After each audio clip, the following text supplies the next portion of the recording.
और अब हमारे साथ जुड़े हैं केडियानोमिक्स के फाउंडर सुशील केडिया। Sushil ji, good morning. और गुड मॉर्निंग। मंगलवार को आप हमारे साथ आते हैं। पिछले मंगलवार को थोड़ा सा हमारा टेक्निकल दिक्कत हुई, तो हमारा टाइम थोड़ा कम रहा, तो हमने सोचा इस बार थोड़ा उसको कॉम्पनसेट करेंगे। इसके लिए इस बार हमने थोड़ा आपको जल्दी बुलाया और आप आए। बड़ा शानदार फ्रेम लग रहा है वैसे, बाय द वे, पीछे आपके। अब 1000 पॉइंट की रैली तो हो गई लो से। क्या इसने आपके उस कन्विक्शन को, जो 30,000 का कन्विक्शन है, उसको थोड़ा और स्ट्रांग किया है? और क्या आप इस रैली में बने रहें या फिर एक बार के लिए प्रॉफिट बुक करें यहाँ पर? बड़े खूबसूरत सवाल, बड़ी अच्छी टिप्पणी।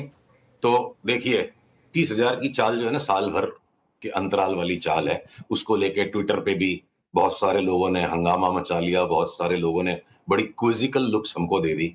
तो ठीक है, वो उनका नजरिया है। साल भर की दृष्टिकोण सप्ताह टू सप्ताह के ट्रेड से बिल्कुल अलग होती है, घंटे टू घंटे के ट्रेड से बिल्कुल अलग होती है। और आपके दोनों सवाल एक साथ बड़े परिपक्व हैं कि 1000 पॉइंट की रैली आ गई, एक टेक प्रॉफिट किया जाए क्या? अगर पीसीआर कृपया इस चार्ट को दिखाने में मेरी सहायता करें। चार्ट के सहारे आपको कुछ बात बताना चाहूंगा।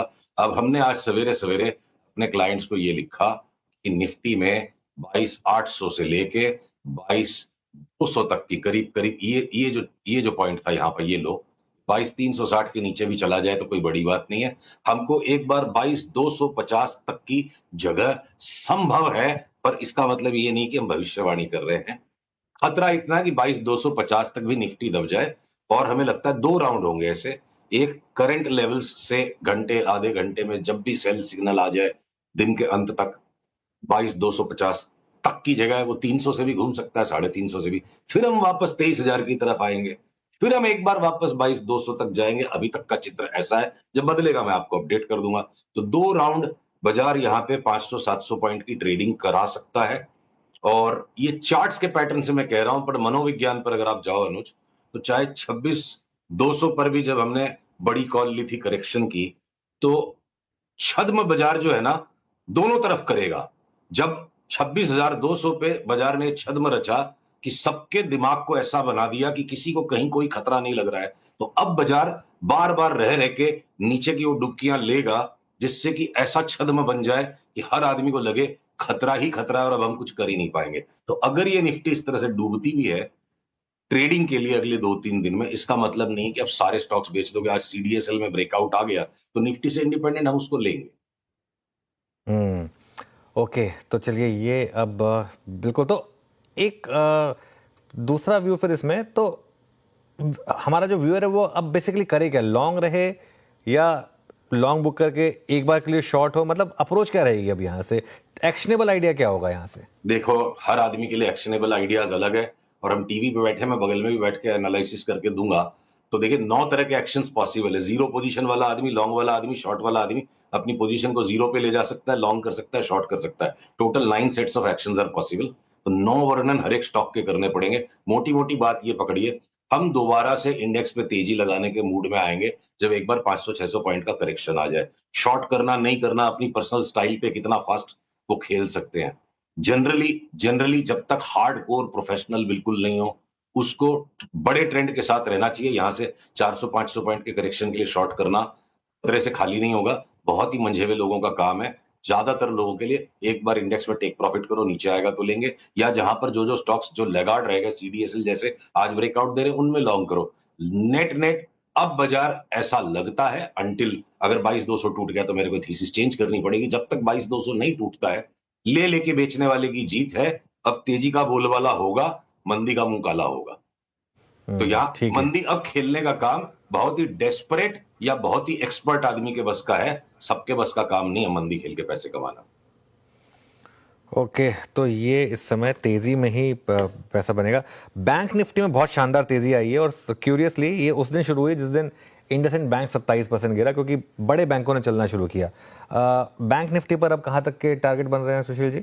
देखिए, तो होगा तो जब अगर निफ्टी वो आपके भी 27,000 के टारगेट के ऊपर जाएगी, हमारा 30,000 भी आएगा साल भर बाद, तब तक बैंक निफ्टी भी 60,000 हो लेगी। 30,000 की निफ्टी पे बैंक निफ्टी 60 हो लेगी। उसको भूल जाते हैं, उसको अब हम रोज रोज बात नहीं करेंगे, 3-3 महीने में बात करेंगे उस पर।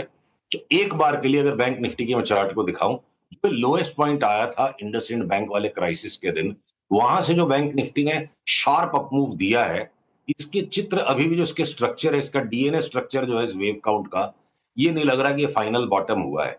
खतरा है अगर निफ्टी 22,200 तक अगर चली जाती है, सब चीज में अगर मगर तो रहेगा, वही अनिश्चितता है, तो कोई बड़ी बात नहीं कि बैंक निफ्टी एक नया लो भी दिखा दे, हो सकता है न भी दिखाए। बैंक निफ्टी के पैटर्न्स मच मोर वॉलेटाइल रहेंगे, और अगर इस तरह से ओवरबॉट हो गई है आवरली चार्ट, तो अगर निफ्टी में करेक्शन सेट इन होगा, मुझे लगता है बैंक निफ्टी का करेक्शन उससे भी ज्यादा स्ट्रॉन्गर हो सकता है। बैंक निफ्टी की फ्लक्चुएशन निफ्टी से ज्यादा है, तो बढ़ने में भी ज्यादा रफ्तार, घटने में भी ज्यादा रफ्तार। ओके, चलिए, तो ये बात हो गई निफ्टी और निफ्टी बैंक की। एक सेक्टर जहां पर थोड़ा सा दिक्कत रही है, क्योंकि यूएस में रिसेशन का खतरा रहा है। आप खैर ग्लोबल चार्ट्स पर भी अच्छी नज़र रखते हैं। एक तो ग्लोबली यूएस को देखकर क्या लग रहा है, और दूसरा जो आईटी में एक वन वे करेक्शन आई, आज शानदार रिकवरी है, आईटी पर क्या व्यू बनेगा अब? देखिए, दोनों ही बड़े अच्छे और सामयिक प्रश्न हैं आपके।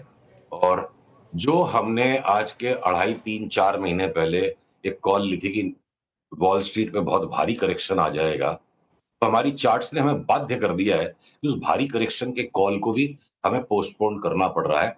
लास्ट 7-8 दिन से जो वहां पे भी एक तलहटी सी बन के 4-5 दिन की रैली एसएनपी पे और नैस्डैक पे हुई है, थोड़ा सा ठहराव अगर उस पे भी आएगा, निफ्टी आईटी की चार्ट इस पे मैं इस पे आ रहा हूं, नैस्डैक और एसएनपी पे भी हमें लगता है not only new highs but significant new highs आ सकते हैं। पैटर्न बदल जाते हैं, माहौल बदल जाता है, एनालिसिस को बदलना पड़ता है। और वो जो बड़ा करेक्शन है 2026 में आए, एक बार 2025 का लगता है करेक्शन वहां पे भी तकरीबन हो चुका है। और कोई नैस्डैक 24,000 हो गई और एसएनपी 500 ने भी 5,900 6,000 तक का आंकड़ा दिखा दिया, तो आश्चर्यचकित नहीं होना चाहिए।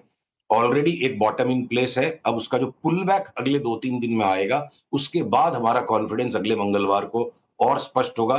पर मैं अब वॉल स्ट्रीट पे भी मंदी एक्सपेक्ट नहीं कर रहा। और देखिए, सीएनएक्स आईटी की इस चार्ट को इतनी दिल खोल के लोगों ने भर्त्सना कर दी कि हम बिल्कुल अलीबाग से आए हैं। मैंने ये 2,000 के भाव पे इन्फोसिस में बोला कि 1,200 तक जा सकती, 1,500 का भाव आ गया। और ये सीएनएक्स आईटी की चार्ट अब जो है ना, यहाँ किसी के पास लेने की हिम्मत नहीं हो रही है। और ये चार्ट में मोमेंटम का भी डाइवर्जेंस है, वेव काउंट भी कंप्लीट है। एक बार के लिए 34,600 तक का कोई जोखिम ले, यानी 1,000 पॉइंट का 3% की रिस्क पे ये इंडेक्स भी वापस एक बार तो नए हाई पे जाएगी। भले ही 2026 में मिट्टी पलीद हो जाए शायद इसकी, और 1,200 का भाव इन्फोसिस का 2026 में आएगा। बड़े कॉल है, 2-4 लॉट ऑप्शन ट्रेडिंग करने वालों के लिए 15 दिन के कॉल नहीं होते ये वाले। तो इन्फोसिस हो, चाहे टीसीएस हो, चाहे विप्रो हो, चाहे एचसीएल टेक हो, चाहे टेक महिंद्रा हो, या इवन कोफोर्ज, लगता हो सकता है बड़ा पैसा तेजी में कोफोर्ज और बिरला सॉफ्ट भी दे जाएंगे। तो इस एकदम एक्सट्रीम बेरिश कंसेंसस में बिल्कुल भी यहां हम 100 शेयर बेचने की सलाह नहीं देंगे। और अ, एक बात मैं आपको याद दिलाना चाहूंगा, राधा कृष्ण जी दवानी ने अरबों रुपए की बात जाने अनजाने में कभी कही होगी, जो टाइम टू टाइम हमें सबको याद आती है कि शेयर बाजार में चवन्नी और अठन्नी में भी माल मिलता है। पर जिस दिन वो मिलता है, चवन्नी अठन्नी किसी के पास होती नहीं है, होती है तो खर्च करने की इच्छा नहीं होती है। तो चवन्नी अठन्नी वाले भाव अब सीएनएक्स आईटी के भी हो गए। जो सबसे कमजोर सेक्टर लगता था, उसकी भी मेरे को लगता है जितनी कुटाई संभव थी फिलहाल के लिए वो हो चुकी है। बाई का इंतजार है। आज का जो हाई है इसको क्रॉस करके इसके ऊपर हम कल बंद हो जाते हैं, कल भी अगर हम स्ट्रांग रहते हैं तो सीएनएक्स आईटी में भले ही 400-500 पॉइंट की निफ्टी में करेक्शन है, एक बार तो आईटी के अंदर में भी बाई ट्रिगर हो जाएगा। वरना 2-3 दिन में निफ्टी के करेक्शन के बाद इनमें बाई आ जाना चाहिए। रुपए का माल चवन्नी में मिलता है, राधा कृष्ण जी ने कहा था। अच्छा, वैसे अलीबाग में क्या दिक्कत है सुशील जी? बहुत अच्छी जगह लगती है मेरे को तो। वैसे शॉर्ट वेकेशन भी फटाफट हो जाता है और जगह भी अच्छी है। सुनाई नहीं पड़ा, आपने क्या कहा, कह रहे हैं? मैं कह रहा हूँ अलीबाग में दिक्कत क्या है वैसे, अगर कोई कहे कि अलीबाग अलीबाग में से आया दिक्कत तो तो? एक मुहावरा है, वैसे तो अलीबाग आज की तारीख में बड़ी संपन्न जगह है। बट हाँ, पुराने समय से कहते हैं ना कि भाई कोई अजीब सी बात कहते हैं, बोला कहां से आया, अलीबाग से आया क्या? हाँ। अच्छा, ठीक है, चलिए अब थोड़ी स्टॉक्स की बात हो जाए। ओके। समय है हमारे पास। कुछ स्टॉक्स जो आपके रेडार पर आ रहे हो, एफएनओ स्टॉक्स, कैश स्टॉक्स, जो भी अच्छे लग रहे हो, अगर बताएं तो। देखिए, जब भी ये थोड़ी बहुत निफ्टी की जो एक हायर बॉटम बनने की तैयारी बाकी है, 400-500 पॉइंट का मैक्सिमम से मैक्सिमम जो पुल बैक में समझ रहा हूं, उसके बाद समस्या ये होने वाली है कि हर स्टॉक चीख के बोलेगा मुझे ले लो।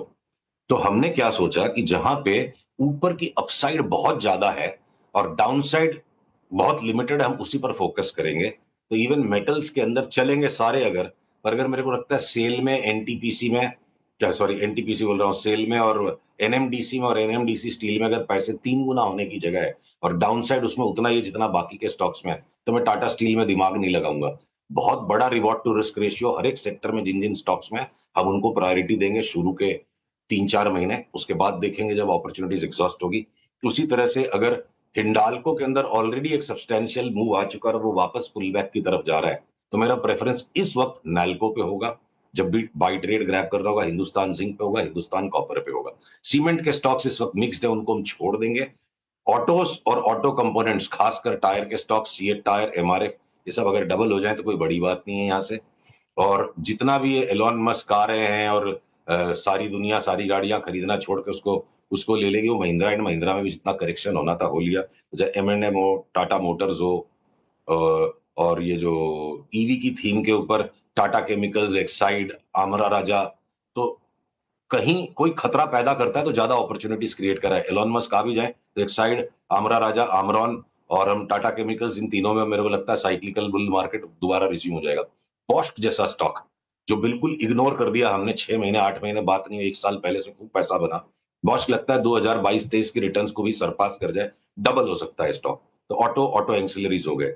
केमिकल्स के स्टॉक जिस पे हम पहले से जिद्दी थे, अब वो हमको थोड़े से कम अट्रैक्टिव लगने लग गए कि उनमें भी जो रिटर्न्स हैं वो 70-80%, 90% जैसे रिटर्न्स है, पर वॉलेटिलिटी ज्यादा रहेगी। बाकी के सेक्टर्स इतने करेक्ट हो गए तो केमिकल्स में भी हम बने गए। फार्मा में जहां मेरा परहेज था लार्ज फार्मा से, सब्सटेंशियल करेक्शन हो चुका। Sun Pharma, doctor Reddy's new high पे जाने के लिए तैयार है। बाकी के मझोले फार्माज में से जो लेना आप ले लो। तो अब आपके जो एफएमसीजी स्टॉक्स हैं, Hindustan Lever, Tata consumer, top choices है मेरे लिए। जो मैं वीरू के साथ अक्सर इस डोमिनोज वाली ये कंपनी, क्या नाम है इसका, जुबिलेंट, इस पर एक था कि भाई एक राउंड हो चुका है, इसको छोड़ देते हैं, और बहुत मोटा करेक्शन आ गया। अब यहां से पिक्चर स्पष्ट हुआ है, प्रायर जो हाई गया था उसके भी हम सब्सटेंशियली ऊपर जाके 1000-1100 के भाव तक जा सकते हैं।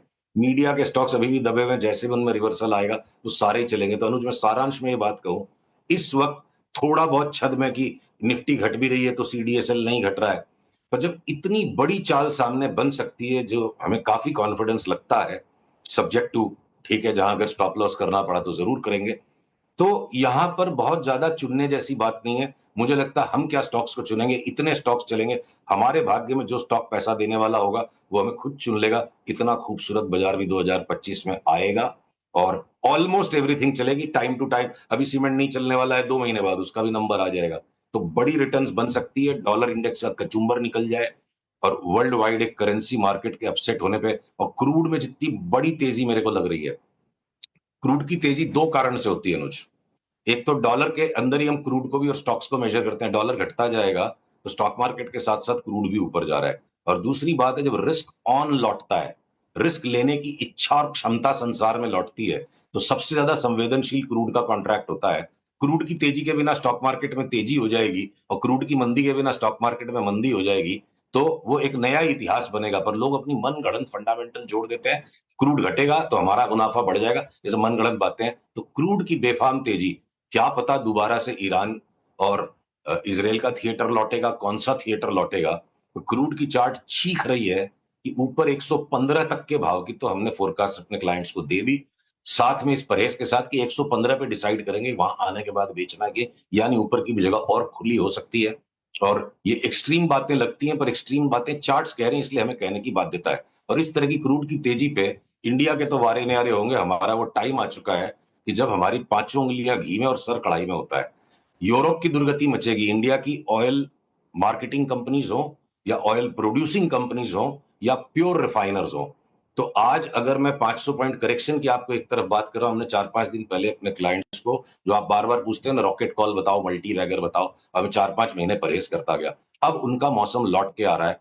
तो चेन्नई पेट्रोलियम और एमआरपीएल हमारे latest edition to the multibagger list है। एमआरपीएल के अंदर 15% फ्लोटिंग स्टॉक है, बाकी सारी ओनरशिप ओएनजीसी के पास है, ठीक है। 3-4 हजार करोड़ का फ्लोटिंग स्टॉक है, प्योर रिफाइनर है। सब्सिडाइज क्रूड ईरान से भी इंडिया को मिल सकता है, ईरान पे एम्बार्गो लगेगा, इंडिया के साथ ईरान की ट्रेडिंग पार्टनरशिप है। तो अपॉर्चुनिटीज ही अपॉर्चुनिटीज हैं, और इस घबराहट के अंदर सौदा छोटा रखिए, थोड़ा शांति रखिए, पैसा तेजी करके ही बनेगा 2025 में तो कम से कम। ओके, चलिए सुशील जी, बहुत मज़ा आया आज आपसे 15 मिनट बात करके, और अगले मंगलवार आपसे फिर मिलेंगे और बाकी निफ्टी और बाकी स्टॉक्स पर एक और चर्चा करेंगे। आज के लिए बहुत बहुत शुक्रिया।